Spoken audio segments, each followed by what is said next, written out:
হৰে কৃষ্ণ ডেকাই আছিল অসমৰ গুপ্ত হত্যাৰ নায়ক। অসমত যেতিয়া গুপ্ত হত্যা চলিছিল, হৰে কৃষ্ণ ডেকা ডিজিপি আছিল, শ্ৰীবাস্তৱ এডিজিপিহে আছিল। কেমোফ্লেজ কৰি শ্ৰীবাস্তৱৰ নামটো বেছি ওলাই গ'ল, হৰে কৃষ্ণ ডেকাৰ নামটো নোলাল। আৰু এওঁলোকৰ ল'ৰা ছোৱালী ফৰেনত পঢ়ে, ফৰেনত থাকে, গতিকে টেনশ্যনে নাই ইয়াত যি হয় হওক। সেইকাৰণে এইবোৰ মানুহৰ কথাৰ লগত মোৰ নিমিলে। শুনিবলৈ পাইছোঁ অসমৰে মাননীয় মুখ্যমন্ত্ৰী হিমন্ত বিশ্ব শৰ্মাই ক'ৰবাত হেনো কৈছে যে অসমত যেতিয়া গুপ্ত হত্যা হৈছিল তেতিয়া মই অসমৰ ডিজিপি আছিলোঁ আৰু শ্ৰীবাস্তৱ অসমৰ এডিজিপি আছিল। তেওঁক জনাবলৈ বিচাৰিছোঁ আৰু তেওঁক ইতিহাসৰ সময়ছোৱা ভালকৈ মনত পেলাই দিব খুজিছোঁ যে যিটো সময়ত গুপ্ত হত্যা হৈছিল সেই গোটেই সময়ছোৱাত মই ভাৰতীয় ৰেলৱেৰ মালিগাঁৱত ডেপুটেশ্যনত আছিলোঁ আৰু মই মহন্ত চৰকাৰৰ শেষৰ ফালেহে আহি অসমত যোগদান দিছিলোঁ আৰু শেষৰ 3 মাহ মই দায়িত্বত আছিলোঁ ডিজিপি হিচাপে। ইতিমধ্যে ঘোষণা কৰা হৈ গৈছিল নিৰ্বাচনৰ, আৰু মই নিৰ্বাচনৰ পিছত মোক তৰুণ গগৈয়ে আকৌ মোক ৰাখিছিল।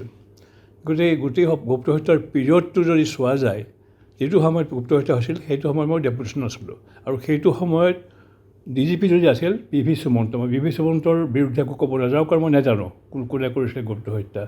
কিন্তু যিটো সময়ৰ ইতিহাস গুপ্ত হত্যা সেই গোটেই সময়ছোৱাত ডিজিপি আছিল মিষ্টাৰ PV সুমন্ত। মই এইটো স্পষ্ট কৰি দিব খুজিছোঁ আৰু এইটো স্পষ্ট কৰি দিছোঁ মিষ্টাৰ হিমন্ত বিশ্ব শৰ্মাৰ জ্ঞানৰ কাৰণে। তেওঁ তথ্য বিকৃত কৰাৰ কাৰণে তেওঁ বিখ্যাত, কিন্তু মই জনাই দিব খুজিছোঁ যে এই ধৰণৰ মিছা তথ্য ক'ব নালাগে, কাৰণ ইতিহাস সাক্ষী, তথ্য সাক্ষী আৰু দুটাকৈ আয়োগ আছিলে। তাত আয়োগে মোক নামাতিলে। মই যদি সঁচাকৈ জড়িত হৈ থাকিলে আয়োগে মোক নিশ্চয় মাতিলেহেঁতেন, মোক মতা নাই। আৰু এই বিষয়ত যিবিলাক লিখনি ওলাইছে, ইতিমধ্যে ওলাইছে, তাত মোৰ নাম নাই, কাৰণ মই নায়েই সেই সময়ত। যিটো সময়ত গুপ্ত হত্যা হৈছে সেই গোটেই পিৰিয়ডটোত মই বেছিভাগ সময় মই ৰেলত আছোঁ আৰু মই শেষৰ ফালে আহি মই দায়িত্ব লৈছোঁ। আৰু সেই সময়ত 2টা ঘটনা হোৱাৰ মনত পৰে। সেইটো গুপ্ত হত্যা বুলি সন্দেহ হয়। সেইটো এটা গুৱাহাটীতে হৈছিলে আৰু মোৰ সেইটো তেতিয়া গুৱাহাটী SP আছিলে GP সিং, তেখেতৰ প্ৰিয় বিষয়া। GP সিঙক মই সুধিছিলোঁ, তেওঁ কৈছিলে এইটো গুপ্ত হত্যা নহয়, এইটো চালফাই হত্যা কৰিছে। তেনেকৈ ৰিপৰ্ট এটাও আছে, এতিয়াও বিচাৰিলে গোটেই পোৱা যাব। তো এইবিলাক কথা লৈ হিমন্ত বিশ্ব শৰ্মাই তিললোকে তাল কৰা আৰু ইতিহাসক বিকৃত কৰা, সময়ক বিকৃত কৰি প্ৰচাৰ কৰা, এইটো উদ্দেশ্যটো কি? তেওঁ উদ্দেশ্য যিহেতু কাৰণটো হৈছে যে মই কুন্কি চৌধুৰীক সমৰ্থন কৰিছোঁ